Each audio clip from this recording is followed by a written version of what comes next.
Les Kuna vivent dans de petites communautés de l'archipel San Blas au Panama. La tribu est dirigée par un chef appelé Sela. Les Kuna choisissent leur Sela en fonction de son âge et de sa capacité à chanter, car le chef s'adresse aux habitants sous forme de chansons.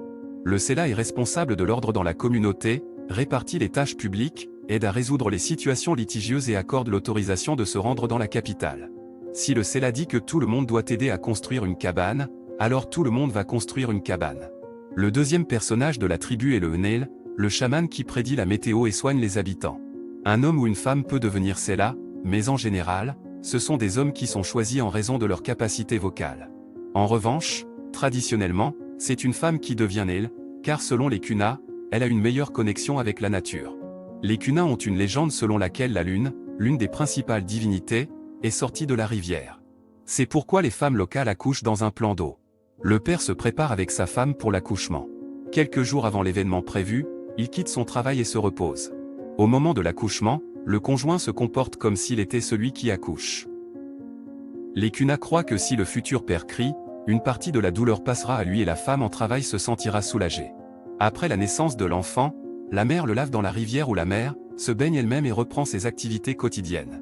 Pendant ce temps, le père se repose encore quelques jours dans un hamac pour se remettre. Les Kuna présentent le plus grand pourcentage de naissances d'enfants avec un manque de mélanine dans le monde entier, un enfant sur 150 habitants. Les habitants locaux croient que les enfants lunaires, les albinos, apparaissent si le père ou la mère regarde longtemps la lune.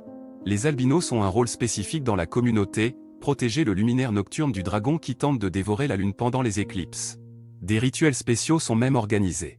Pendant une éclipse, les enfants albinos sortent dans la rue avec des flèches et un arc, et accompagnent le rituel de danse, imitant un combat avec le dragon. Cependant, les scientifiques ont leur propre explication, la petite aire de répartition des Kuna et le mariage uniquement avec des membres de la tribu entraînent une transmission rapide des gènes. Il suffit que les deux parents aient le gène de l'albinisme pour qu'un enfant albinos naisse. Mais les Kuna sont convaincus, tout est lié à la lune et à la nature divine de l'enfant. C'est pourquoi, lorsqu'un albinos naît, il est entouré de soins et protégé des travaux pénibles. C'est une attitude totalement différente de celle en Tanzanie, où il y a une véritable chasse aux enfants albinos. D'ailleurs, les albinos se trouvent également parmi les animaux. Les Kuna offrent une liberté maximale aux enfants.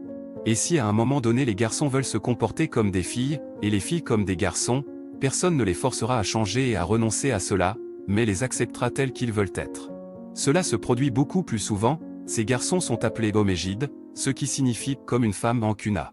Quand les garçons grandissent, ils assument pleinement les responsabilités des femmes, et beaucoup excellent dans la broderie des molas.